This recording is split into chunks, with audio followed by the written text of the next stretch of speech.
तो सबसे पहले सवाल आपसे ये है कि ये ऑल इंडिया पीस मिशन क्या है? ऑल इंडिया पीस मिशन एक मिशन के तौर पर हम लोगों ने इकट्ठे होकर 10-12 लोग थे। हम लोगों ने कहा कि कम से कम जहाँ भी अशांति की आवाज़ उठती है वहाँ जाकर प्रेस से बात करके, बाकी लोगों से बात करके, ताकि वहाँ शांति स्थापित हो गई।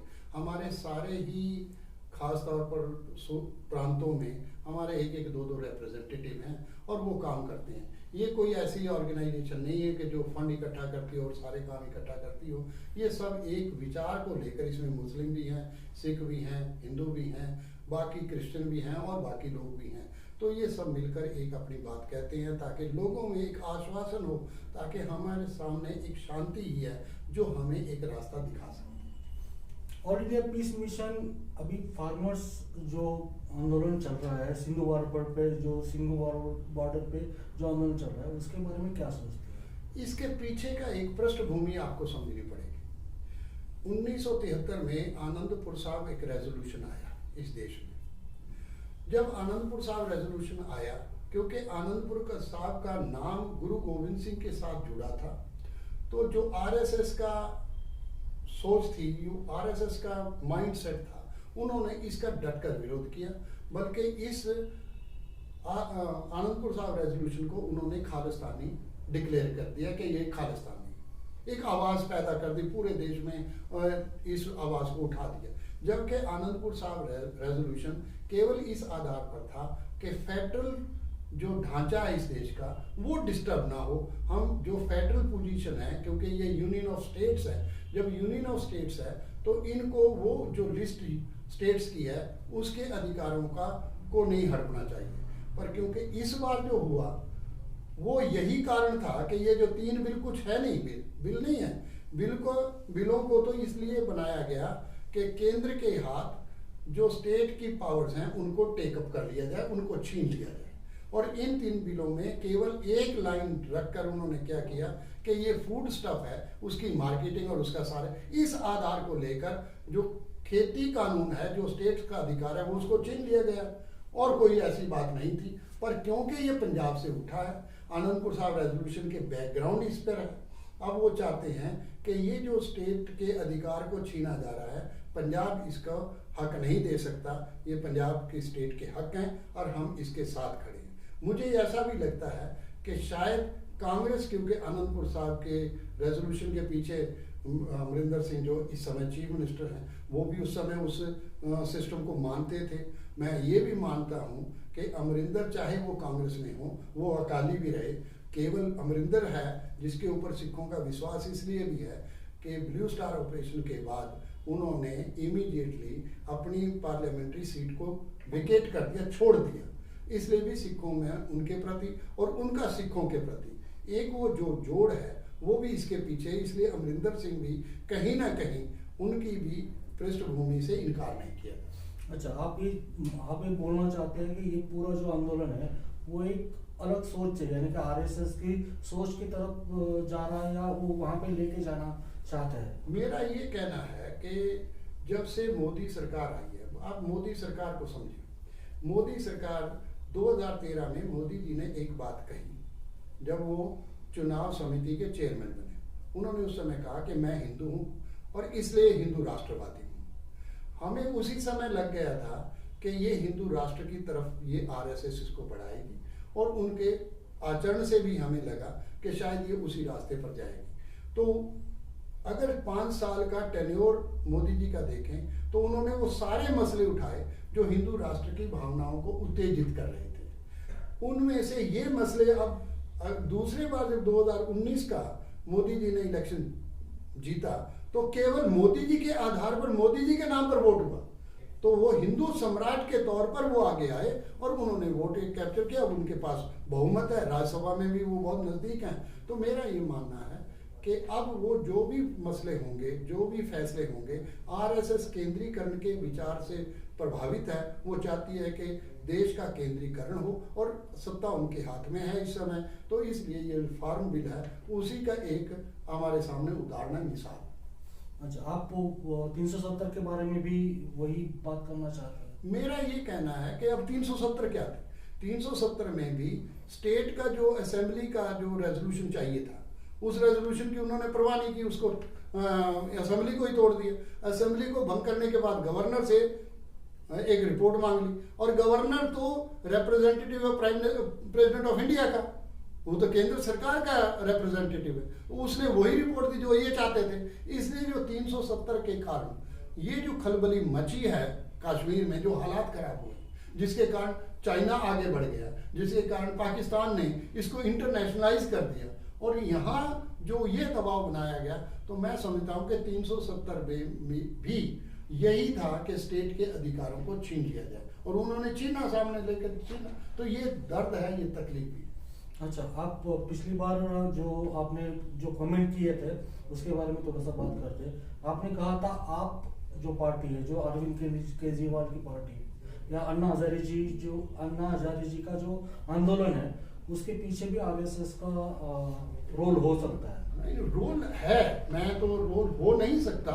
मैं तो ये मानता हूँ कि जब बीजेपी और संघ को ये पता लगा कि उनके जो आरएसएस के टॉप केडर के लोग थे, मनमोहन सिंह की सरकार के समय उन लोगों के नाम आ रहे थे इस हालात में, जो आतंकवाद के हालात थे, उसमें उनके नाम आ रहे थे। उसी समय ऐसे भी हालात हमारे सामने आए कि जो वो जो पुलिस अफसर था, उस अफसर की हत्या कसाब वाले केस में हो गई। तो ये और वही आदमी, उसी ने आरएसएस के कुछ लोगों के खिलाफ जांच की थी, और उसी के हालात से सामने आए। तो मैं समझता हूं कि आरएसएस पूरी तरह तैयार थी कि अगर मनमोहन सिंह सरकार अगर तीसरी बारी खेलती है तो बहुत हालात खराब हो जाएंगे, इसलिए इसको तो जाना ही है। उसको जाने के लिए उन्होंने एक तरीका ढूंढा। उन्होंने अन्ना हजारे, जिसका नानाजी देशमुख के साथ संबंध रहे, नानाजी देशमुख को उसके अन्ना हजारे को आगे किया। केजरीवाल, ये सारे के सारे लोग आरएसएस से जुड़े हुए थे। इन लोगों ने सारे के हालात को, इंडिया अगेंस्ट करप्शन की बात को उठाकर पूरे देश में नहीं, पूरे विश्व में भारत को बदनाम किया कि शायद यही करप्शन का अड्डा, ताकि मनमोहन सिंह बदनाम हो जाए। तो मेरा ये मानना है कि वो आरएसएस का ही प्रोडक्ट था, आरएसएस ने ही उसको इनिशिएट किया था। ये मेरा मानना है और ये मैं मानता हूँ। और इसके बारे में मैंने विशेष तौर पर एक यात्रा की गुरु नानक की उसी जगह से जहाँ से उन्होंने ना को हिंदू ना मुसलमान की आवाज़ उठाई थी, पंजाब से, और बनारस में, वाराणसी में उसको समाप्त किया। और मैंने उसका पत्र भी सरदार मनमोहन सिंह जी को लिखा, और उसमें ये विशेष तौर पर इस बात को चर्चा की कि ये जो आंदोलन है कुछ आंदोलन नहीं है, ये आंदोलन बाकायदा प्रायोजित है आरएसएस का, और ये इसी काम किया। बाकी आपको सोचना है, हम कोई राजनीतिक सोच नहीं लेकर आए कि हम कोई राजनीति कर रहे हैं, हमारा कोई संबंध नहीं था। पर हमने, मेरे उस पत्र को भी सरदार मनमोहन सिंह ने बतौर प्राइम मिनिस्टर उसको रिस्पॉन्ड भी किया और उस बात को माना और अप्रिशिएट किया। समाज में कहाँ पे भी जो अन्याय होता है वहाँ पे आप आवाज़ उठाते हैं, जैसे कि दिल्ली में जो कत्लेआम हुआ था उसके बारे में आप बात कर रहे थे, ये 84 का जो हुआ था उसके बारे में भी आपने जो विचार व्यक्त किया है, वो समाज थोड़ा सा उसको विरोध कर रहा है, तो उसके बारे में आप क्या कहना चाहते हैं? देखो, एक बात तो हमें मान लेनी चाहिए कि आरएसएस के मन में ये बात साफ है कि जब तक सिख और मुस्लिम इस देश का हिस्सा है, इस देश पर हिंदू राष्ट्र को स्थापित नहीं किया जा सकता। ये बिना किसी कारण करके और बिना हिचकिचाहट करके मैं ये बात कह सकता। सरदार हुकम सिंह जो गवर्नर और स्पीकर रहे, इस लोकसभा के स्पीकर भी रहे और स्वतंत्रता सेनानी भी थे, उन्होंने एक बात साफ की थी कि जब तक सिख और मुस्लिम इस देश में हैं तब तक ये देश जो है वो भारत है और ये सेकुलर है। जब यह बाहर निकल गए तो ये सेकुलर नहीं रह सकता, ये उनके। और मुझे लगता है कि जो 1982 और 84 के बीच में हुआ, इसके पीछे आरएसएस थी। और अडवाणी ने कन्फेशन स्टेटमेंट उनकी माई कंट्री माई लाइफ में 411 से 416 पेज पर उन्होंने ये माना कि ये सारे का सारा काम हम लोगों ने किया था, मतलब बीजेपी और आरएसएस ने किया था। इसमें इंदिरा गांधी तो कहीं नजर नहीं आ रही थी। इंदिरा गांधी ने तो बल्कि मैं समझता हूं कि 2-3 बार ट्राई किया।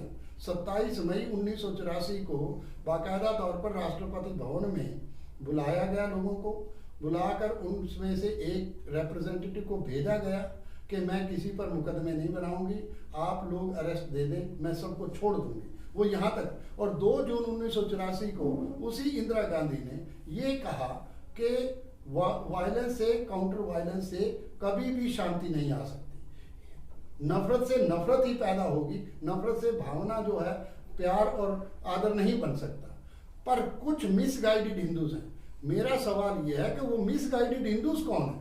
मैं समझता हूं कि इंदिरा गांधी ने आरएसएस और आरएसएस के इन सारे सिस्टम को ही ये इस बात को रेफर किया है जहां वो मिसगाइडेड हिंदूज की बात करती है। तो मेरा ये कहना है कि जो 84 में उसने पहले सिखों को किया, और वो एक पहला स्टेप था, पहला तजुर्बा था। 1992 में अगर आप देखें तो 1984 में भी एक धार्मिक स्थान जो है वो टारगेटेड है, दरबार साहब और अकाल तख्त। और 1992 में देखें तब भी एक ही धर्म स्थान टारगेटेड है जो बाबरी मस्जिद है, उसका कोई लेना देना नहीं। मैं तो हैरान होता हूं कि चीफ जस्टिस ने जो इस बार फैसला किया वो भी कमाल का फैसला, कि वो जज सुप्रीम कोर्ट जब ये मान रही है कि 1949 में जो मूर्तियां रखी गई वो गैर कानूनी थी, 1992 में जो बाबरी मस्जिद को तोड़ा गया वो भी गैर कानूनी था, पर फिर भी ये जो है ये उन्हीं को दे दो जिन्होंने ये सारे काम किए थे। तो मैं ये समझता हूं कि ये कौन सा सुप्रीम कोर्ट का, और मुझे तो चिंता इस बात की है कि उसी सुप्रीम कोर्ट के जज को राज्यसभा में ले लिया जाता है विदाउट एनी कंसिडरेशन। ये तो साफ नजर आप ही बता रहे हैं कि हमने ही सारा काम इनसे करवाया गया। तो मेरा ये मानना है कि मुस्लिम टारगेट हुआ, सिख टारगेट हुआ। और अब जो फार्मर्स आंदोलन, अगर मैं इसको आगे बढ़ा दूं, ये जो फार्मर्स आंदोलन जो पंजाब से उठा है, और सिंघू बॉर्डर भी आप एक बात और ध्यान से रखें, सिंघू बॉर्डर वो जगह है जहां बाबा बघेल सिंह जब फौज लेकर आए तो उनका ठहराव सिंघू बॉर्डर पर हुआ। सिंघू बॉर्डर सिंघवाला, यहाँ सारी सिख फौज खड़ी हुई थी। वहां से चलकर सिख फौज आगे बढ़ी और उसने लाल किले के ऊपर जीत हासिल की, उसने दिल्ली को जीत लिया। जीतने के बाद वो बादशाह की वाइफ ने जब उनको कहा कि महाराज आप ऐसा क्यों करना रहते हैं, उन्होंने उसी को सारा समर्पित दिल्ली कर दिया और अपनी जीत को भी वो छोड़ के चले गए। उन्होंने केवल ये कहा कि इन गुरुद्वारों की मेंटेनेंस, टैक्स लगा के इन गुरुद्वारों की मेंटेनेंस रखें, इसलिए 30,000 ही लगाओ। 30,000 ही फौज थी। अगर मिठाई वाला पुल लगाओ तो मिठाई वाला पुल है जहां मिठाई बांटी गई। तो सिंघू बॉर्डर पर क्यों खड़े हो गए? क्यों नहीं निरंकारियों का, जो केजरीवाल ने एक जेल तैयार कर दी थी किसानों के लिए, आज केजरीवाल कुछ भी कहें, जो बुराड़ी में जेल तैयार की थी उन्होंने, वो जेल इसीलिए, और निरंकारियों, क्योंकि सिखों का निरंकारियों के साथ कन्फ्लिक्ट था, उसने उसी जगह कोई रामलीला मैदान देते तो फिर तो बात समझ में आती। बुराड़ी में ही आप जेल में स्थापित करना चाहते हैं, इसलिए सिख जो है वो सिंघू बॉर्डर पर डट गए। और वो सिंह वाला क्योंकि वो स्थान है तो इसलिए उनके लिए तो वो एक मैं समझता हूं कि यादगारी स्थान है सिंह वाला और सिंघू बॉर्डर, इसलिए भी सिख वहां पहले बार वहीं टिके। अच्छा, आप अभी जो फार्मर आंदोलन चल रहा है, जो शेतकरी आंदोलन यहाँ पे हो रहा है दिल्ली सिंधु बॉर्डर पे, वहाँ की जो अब की हालत जो दिखाई दे रहा है उसके बारे में आप क्या कहें? जैसे कि राजेश टिकैत जी को एक लीडरशिप अपने आप आ गई है सामने, सब भी उनको उनके इर्द गिर्द जमा हो गया, तो उसके बारे में आप क्या? मेरा ये कहना है कि आवाज तो पंजाब से उठी, और जब भी आज़ादी की भी आवाज पंजाब से उठी थी, जलियांवाला से भी आज़ादी की आवाज उठी थी। पंजाब है वो एक तौहीद की जगह है, वहाँ ताकत है, वहाँ सोच है, वहाँ चिंतन है। अब वहाँ से आवाज उठी और सिंघू बॉर्डर पर आ गई। जो गलती मैं समझता हूँ, जो गलती इस प्रोटेस्ट में हुई, वो गलती ये थी कि 26 जनवरी को इसको इवेंट मैनेजमेंट नहीं बनाना चाहिए था। किसके कारण करके सिख लीडरशिप फंस गई और उन्होंने इसको 1,000 करोड़ रुपए के खर्चे से उसको ये बना दिया। और नतीजा क्या निकला? नतीजा ये निकला कि 26 जनवरी को लाल किले पर निशान साहब झुला दिया। अब निशान साहब की बैकग्राउंड भी हमें समझनी चाहिए। एक समय था जब जहांगीर ने तुझके जहांगीरी में ये हुक्म किया कि कोई भी हिंदू राजा तख्त पर नहीं बैठ सकता, कलगी नहीं लगा सकता, झंडा नहीं फहरा सकता, और घोड़े की सवारी नहीं कर सकता, फौज नहीं रख सकता। और ये सभी रजवाड़े गुरु हरगोबिंद साहब जो छठे गुरु थे, उनके पास अकाल तख्त पर गए, उस समय अकाल तख्त नहीं था, वहां गए तो उन्होंने जाके गुरु हरगोबिंद साहब के सामने ये बात रखी। तो उन्होंने कहा अच्छा ये बात है, तो उन्होंने कहा आप जाओ घर और मैं इसका काम करता हूँ। उन्होंने तख्त के, उसने कहा तख्त नहीं बनाएगा, उन्होंने अकाल तख्त बना दिया। उन्होंने कहा झंडे नहीं झुलाएंगे, उन्होंने एक की बजाय 2 झंडे झुला दिए। उन्होंने कहा शस्त्र धारण नहीं करेंगे, उन्होंने मीरी और पीरी के 2 शस्त्र धारण कर लिए। तो मैं समझता हूं कि ये जो निशान साहब है, इसकी अपवित्रता तो हिंदुस्तान के गौरव की अपवित्रता, वो अपमान है। तो इसलिए मैं नहीं समझता कि ये जो झंडा झुलाया या झंडा वहां निशान साहब उतना ही पवित्र है जितना हिंदुस्तान की आन बान और शान पवित्र है। तिरंगे को किसी ने हाथ नहीं लगाया, तिरंगे को किसी ने छेड़ा नहीं, ये तो साजिश है। जिन लोगों ने साजिश की, मैं अपेक्षा करता हूं प्रधानमंत्री जी से कि वो इस साजिश का पर्दाफाश करें और लोगों के सामने लाएं। हाँ, ये मैं जानता हूं, मैं मोदी जी से केवल ये पूछना चाहता हूं कि तिरंगे का अपमान कैसे हुआ। साजिश हुई है, मानते हैं कि उस साजिश में कौन इन्वॉल्व था, उसका पर्दाफाश होना चाहिए। तो मेरा ये मानना, उसके बाद टिकैत एक एस्टेब्लिश लीडर बन गए। आज टिकैत एक एस्टेब्लिश लीडर है। आज पंजाब का वो लीडरशिप उतनी सामने नजर नहीं आ रही जो टिकैत लीडरशिप सामने आ गई। हमें टिकैत से और किसी से कोई नहीं, ये तो उनका अपना मानस होगा कि वो सोचते हैं क्या है। पर ये टिकैत को अब ये साबित करना पड़ेगा कि मैं इस मूवमेंट का भी चेहरा हूं जैसे बाकी चेहरे हैं। मैं उनके बिना कोई फैसला नहीं करूंगा जो जब तक वो जो पंजाब का जो लीडरशिप है वो मुझे नहीं देगी। अगर अदरवाइज कोई भी फैसला किया गया तो ये नुकसान तो फार्मर्स को होगा। पर इसकी एक चिंता मैं आपसे कह दूं, इसकी मुझे एक चिंता है कि अगर जिस तरह का हालात मोदी सरकार जी ने बनाए हैं, उससे ऐसा लगता है कि अगर डेमोरलाइज होता है फार्मर्स, ये लीडरशिप डेमोरलाइज होते हैं, तो मुझे चिंता है कि शायद 1984 को के इतिहास को ये दोहरा ना दे। इसलिए मैं आपके सामने, यानी कि आप बोलना चाहते कि डिमोरलाइज फार्मर या जो सिख लोग हैं वो हथियार भी उठा सकते हैं। मैं इस बात को तो, क्योंकि राज्यपाल को मैं जानता हूँ, बाकी लोगों को जानता हूँ, मैं ऐसा तो नहीं समझता कि वो हथियार उठाएंगे या नहीं उठाएंगे। मेरा ऐसा कोई आंकलन नहीं है। पर मुझे चिंता इस बात की है कि अगर जब डेमोरलाइजेशन होती है, जब हीन भावना से कुछ हो जाता है, तो उस समय कुछ भी अपेक्षित है, कुछ भी समझ आ सकता है, कुछ भी आया जा सकता है। ये सरकार को समझना है, ये सरकार की खुफिया एजेंसी को समझना है कि वो किस रास्ते पर इस आंदोलन को ले जाना चाहते हैं। मैं दर्शकों को ये बात भी बोलना चाहता हूँ कि दया सिंह जी जो ऑल इंडिया पीस मिशन के अध्यक्ष है, वो देश विदेश पूरे देश में घूम रहे हैं, हर जगह जाके अपने विचार व्यक्त कर रहे हैं। तो आप ये बोलना, मैं दया सिंह जी से एक विनती करना चाहता हूँ कि महाराष्ट्र या फिर पूरे देश के जो लोग सुन रहे हैं उनके लिए आप क्या आदेश या क्या विनती करना चाहते हैं।